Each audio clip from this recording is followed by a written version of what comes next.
গত ক্লাসে আমরা কিবোর্ডের এই কিগুলো চেপে হচ্ছে কি হয় সেগুলো আমরা এখানে লিখেছিলাম, তাই না?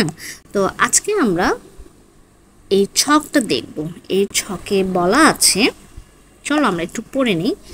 এবার আমরা আমাদের লক্ষ্যদল টার্গেট গ্রুপের সমস্যার সমাধানের কাজটি এগিয়ে নিয়ে যাব। সবাই মিলে সিদ্ধান্তে নেব আমার টার্গেট গ্রুপের কোন সমস্যাটি সমাধান করতে চায়। এক্ষেত্রে আমাদের লক্ষ্য রাখতে হবে আমরা কিন্তু আলাদা আলাদা সমস্যা নিয়ে এসেছিলাম। কিছু কিছু সমস্যা আছে যেগুলো আমাদের লক্ষ্যদলের সবারই কম বেশি সম্মুখীন হয়েছি, তাই না? তাই আমরা এমন সমস্যাটি বেছে নেব যা অনেকের উপকারে আসবে। দলগত আলোচনা করে আমরা সিদ্ধান্ত নেব কোন সমস্যাটি আমরা বাছাই করব।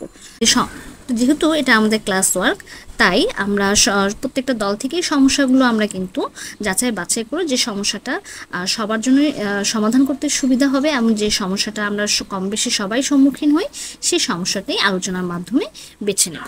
ওকে, তো এখানে আমরা দেখতে পাচ্ছি আমাদের লক্ষ্য দলের নাম লিখতে হবে, তারপর আমরা যে সমস্যাটি নিয়ে কাজ করব সিদ্ধান্ত নিয়েছি সেই সমস্যার নাম লিখতে হবে এবং বাকি যে আমরা দেখতে পাচ্ছি সেগুলো আমাদের কিন্তু এখানে ফিল আপ করতে হবে। ঠিক আছে, তো চলো আমরা এই ছকটি এখন দেখব এবং এটা অবশ্যই বইয়ে এর সমাধানটা দেখব।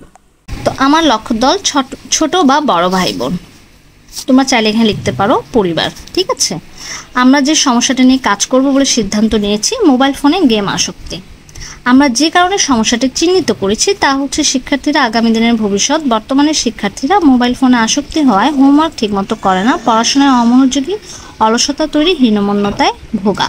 আমাদের সমস্যাটি সমাধানের তথ্য যে উৎসে পাওয়া যেতে পারে। এই সমস্যাটা সমাধান করতে গেলে যেসব তথ্য লাগবে তার জন্য যে উৎসগুলো হতে পারে সেগুলো হচ্ছে শিক্ষক, ইন্টারনেট, বই, পত্রপত্রিকা। তো এই হলো আজকের ছকের সমাধান। তোমরা যারা আমার ভিডিওটি দেখছো প্লিজ লাইক করে দিও, আর যারা এখনও আমার চ্যানেলটিকে সাবস্ক্রাইব করো নাই চল জলদি সাবস্ক্রাইব করে দিও, আর যারা সাবস্ক্রাইব করেছো তাদেরকে আন্তরিক ধন্যবাদ।